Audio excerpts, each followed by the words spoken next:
will themselves be refreshed.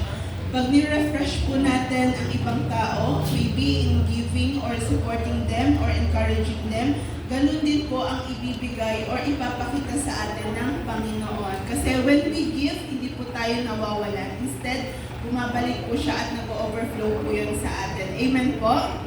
At i-share ko lang po, there is a short illustration. A woman once shared that during a difficult season in her life, nag-struggle po siya financially. Na kung saan, di ba, pag nag-struggle po tayo financially, minsan we are tempted not to give, not to offer something to our Lord. Pero yung buwan po na yon, she chose to honor the Lord by giving her tithes. It is not easy. At ako din personally, tumandi po ako sa time wherein I am tempted din po not to give my tithes just because I am facing a difficulty in my life. Yet, I've learned my lesson kasi alam niyo po, when we give to the Lord, hindi po tayo nawawalan. So tulad po ng woman na realize niya na in giving her tithes to the Lord, hindi po siya nawalan. Instead, opposite po yung na-experience niya.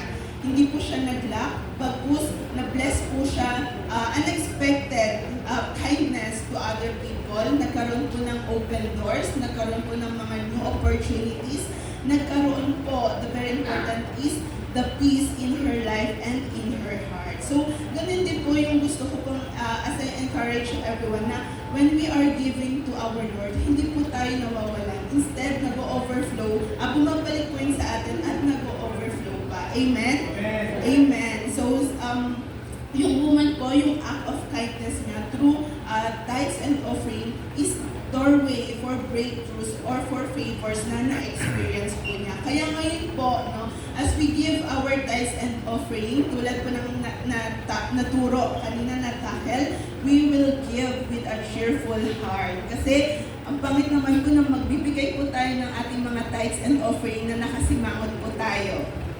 Pati nga po. So, ayan, as we give our tithes and offerings, sa pag-prepare pa lang po natin, kalaki po neto for sure ay mga long-standing prayers po natin, mga panalangin or mga provision na inaasam po natin sa Panginoon.